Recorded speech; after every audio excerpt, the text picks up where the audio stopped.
नमस्कार साथियों। क्या आपके परिवार में कोई ऐसा बच्चा है जो पालनहार योजना के लिए पात्र है, लेकिन ऑनलाइन आवेदन प्रक्रिया समझ में नहीं आने के कारण आप अभी तक आवेदन नहीं कर पाए हैं?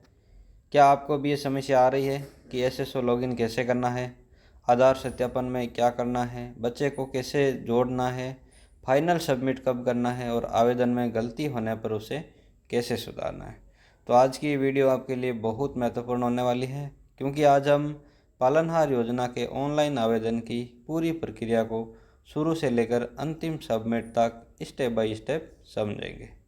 साथ ही हम ये भी जानेंगे कि आवेदन करते समय आने वाली सामान्य समस्याएं क्या है और उनका समाधान आपको कैसे करना है। इसलिए वीडियो को अंत तक ज़रूर देखें, क्योंकि एक छोटी सी गलती के कारण आपका आवेदन रुक सकता है। नमस्कार दोस्तों, आप सभी का स्वागत है आपके अपने YouTube channel Rajasthan school diary में। मैं हूं आपका साथी और आज हम बात करने वाले हैं राजस्थान सरकार की महत्वपूर्ण पालनहार योजना के ऑनलाइन आवेदन की पूरी प्रक्रिया के बारे में। तो दोस्तों, इस वीडियो में हम पालनहार पोर्टल पर सिटीजन लेवल से लेकर आवेदन करने की पूरी प्रक्रिया को समझेंगे। ये जानकारी आपके लिए इसलिए भी ज़रूरी है क्योंकि ऑनलाइन आवेदन करते समय कई बार आधार सत्यापन, बच्चे की जानकारी भरने या फाइनल सबमिट में समस्या आती है। तो चलिए बिना समय खराब किए शुरू करते हैं आज की महत्वपूर्ण अपडेट। सबसे पहले आवेदक को अपनी एसएसओ आईडी से एसएसओ पोर्टल पर लॉगिन करना होगा। लॉगिन करने के बाद एसएसओ डैशबोर्ड दिखाई देगा। यहाँ आपको पालनहार योजना आइकन पर क्लिक करना होगा। यहाँ मुख्य रूप से दो समस्याएं हो सकती है कि या तो आप एसएसओ आईडी का पासवर्ड भूल गए हैं, तो एसएसओ पोर्टल पर फॉरगॉट पासवर्ड विकल्प से अपना पासवर्ड रीसेट कर सकते हैं। नंबर 2, पालनहार योजना का आइकन दिखाई नहीं दे रहा है। ये भी कई साथियों की समस्या आती है। तो आपको करना क्या है, आपको अदर एक्टिव ऐप पर जाना है। जैसे आप अदर एक्टिव ऐप पर जाएं, उधर आपको सिटीजन पे जाना है, ठीक है। अदर एक्टिव ऐप पर जाने के बाद में आपके सामने ऐसा एक आइकन दिखाई दे रहा होगा जो ब्लैंकेट में आप देख पा रहे होंगे स्क्रीन पर। इस पर आपको क्लिक करना है। यदि फिर भी नहीं आ रहा तो आपको एसएसओ प्रोफाइल अपडेट करनी है और ब्राउज़र रिफ्रेश करें और यहीं एसएसओ आईडी से लॉगिन करना सुनिश्चित करें। आधार सत्यापन प्रक्रिया स्टेप 2 पर आते हैं हम। कि पालनहार पोर्टल के रजिस्ट्रेशन पेज पर जाने के बाद आपको वेरीफाई आधार बटन दिखाई देगा। इस पर क्लिक करने के बाद आधार आधारित ओटीपी से आपको सत्यापन करना है। जैसा कि आप स्क्रीन पर देख पा रहे होंगे, आधार वेरिफिकेशन का आएगा जिसमें आधार नंबर डालेंगे, आधार वेरीफाई करेंगे, सेंड ओटीपी पर क्लिक करेंगे। ओटीपी आपके रजिस्टर्ड नंबर पर जाएगा जो आधार नंबर में रजिस्टर्ड है और वेरीफाई ओटीपी पर आपको क्लिक कर देना है। आधार में सबसे पहले ध्यान रखने की बात है कि आधार में मोबाइल नंबर का लिंक होना ज़रूरी है।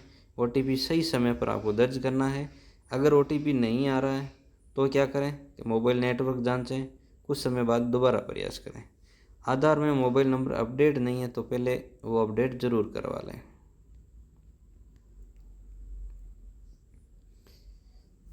आधार सत्यापन सफल होने के बाद ओके बटन पर क्लिक करें और इसके बाद आप पालनहार रजिस्ट्रेशन एप्लीकेशन फॉर्म आपके सामने खुल जाएगा। इसमें पालनहार की सभी आवश्यक जानकारी आपको भरनी है।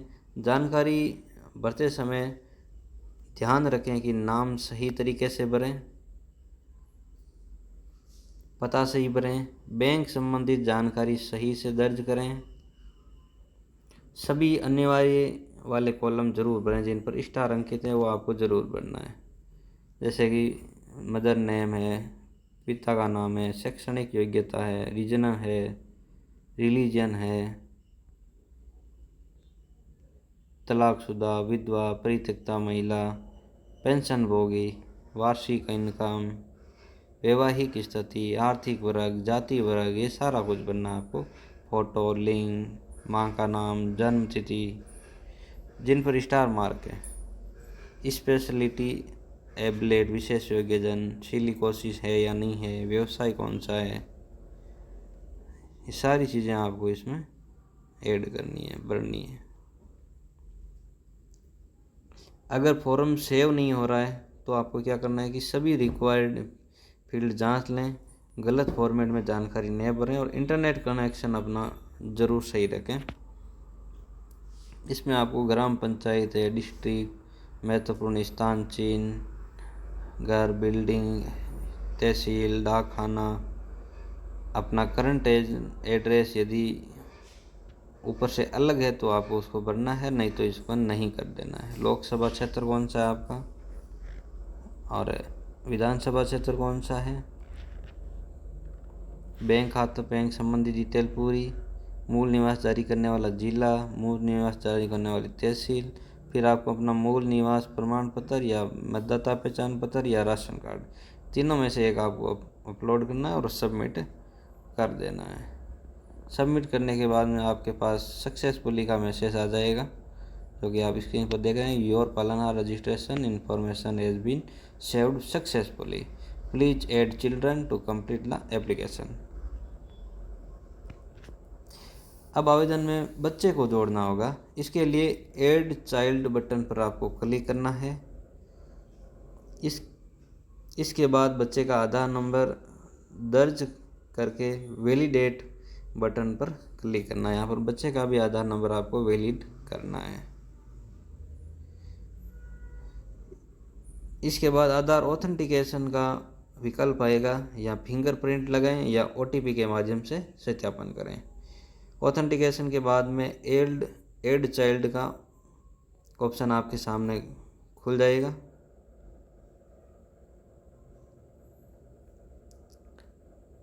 यहाँ बच्चे की आपको पूरी डिटेल भर के सबमिट बटन पर क्लिक कर देना है। बच्चे की डिटेल आपको भरनी है, DOB भरनी है, नाम है, फ़ोटो अपलोड करना है, आधार पंजीकरण संख्या, आंगनबाड़ी केंद्र, छात्र पंजीयन क्रमांक, SR नंबर, आंगनबाड़ी कार्यकर्ता, आंगनबाड़ी कार्यकर्ता लैंडलाइन नंबर, जो आवेदन के समय शैक्षणिक इस तरह उस हिसाब से है ना। यदि बच्चा मान लीजिए कि स्कूल में पढ़ रहा है तो उसकी पूरी डिटेल आ जाएगी। अगर दूसरा बच्चा जोड़ना है तो ऐड न्यू पर आपको ऐड न्यू चाइल्ड डिटेल में जाकर दूसरे बच्चे का आधार नंबर भी दर्ज कर देना है, जिससे कि दूसरा बच्चा भी शो हो जाएगा यहाँ पर। यह आने वाली आपकी मेन समस्या ये हो सकती है कि बच्चे का आधार वैलिडेट नहीं हो रहा है, तो आपको आधार नंबर सही से चेक करना है और बच्चे के आधार में मोबाइल नंबर लिंक होना अति आवश्यक है। आधार विवरण में गलती होने पर आप सुधार करवाएं और बच्चे की जानकारी यदि गलत भर गई हो तो फाइनल सबमिट से पहले सभी जानकारी ध्यान से जांच लें।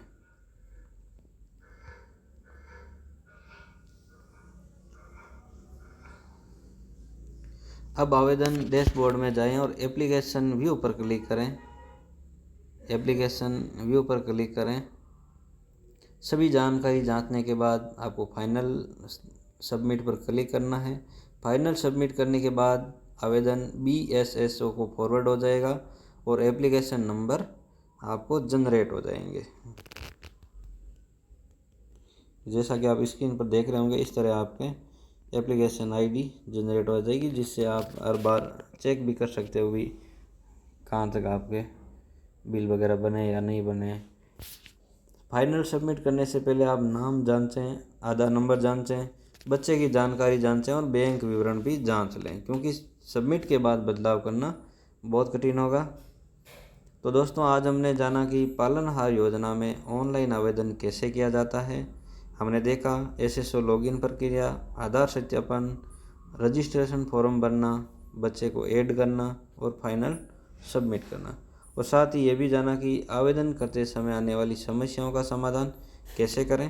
दोस्तों, अगर आपको ये जानकारी उपयोगी लगी हो तो वीडियो को लाइक ज़रूर करें और ऐसी ही राजस्थान शिक्षा विभाग सरकारी योजनाओं, भर्ती, परीक्षा और महत्वपूर्ण अपडेट की जानकारी सबसे पहले पाने के लिए हमारे YouTube channel Rajasthan school diary को अभी सब्सक्राइब करें।